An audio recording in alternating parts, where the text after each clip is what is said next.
Assalamualaikum warahmatullahi wabarakatuh. Nama saya Ristanela Anggita dari kelas 11 MIA SMA Negeri 3 Marangkayu. Di sini saya akan menjelaskan tentang teks eksplanasi.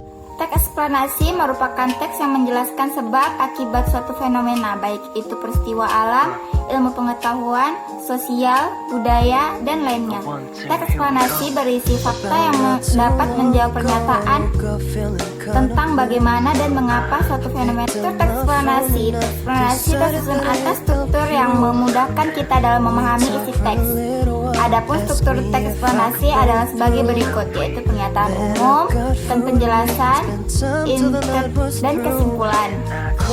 Dua, ada ciri-ciri teks eksplanasi. Pembahasan dalam teks eksplanasi menggunakan konteks ilmiah melalui penerapan sejarah, definisi, klarifikasi, dan kebiasaan. Informasi tersebut dapat berupa dengan rangkaian peristiwa yang menjelaskan kasih ke aspek dan antar spek dan antar peristiwa dalam teks. Berikut ciri-ciri atau karakteristik teks eksplanasi yang tepat memudahkan untuk membedakan antara teks eksplanasi dengan teks lainnya. Yang kedua ada logis, yang ketiga ada objektif, yang keempat ada bukan teks eksplanasi, yang kelima bukan teks prose, tiga ada kaidah kebahasaan teks eksplanasi.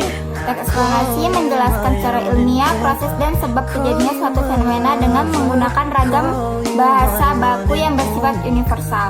Berikut ciri sesuai dengan PUBI. Berikut ini kaidah kebahasaan teks eksplanasi. Yang pertama ada kopula. Kata ini digunakan menjelaskan definisi kata, istilah, atau konsep yang berkaitan dengan suatu fenomena. Yang kedua ada kata kerja aktif. Kata ini kerap digunakan pada bagian deretan penjelasan, sebab bertujuan menjelaskan sebab dan proses, sehingga subjek atau fenomena berperan sebagai tujuan dari suatu pembuatan atau peristiwa tertentu.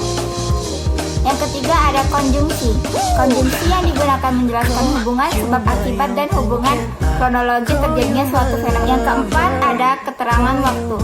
Kata ini digunakan untuk menjelaskan waktu terjadinya suatu fenomena. Yang kelima ada istilah ilmiah. Istilah ilmiah yang sesuai konteks kerap digunakan untuk memperjelas definisi hubungan sebab akibat ataupun kronologi terjadinya suatu fenomena.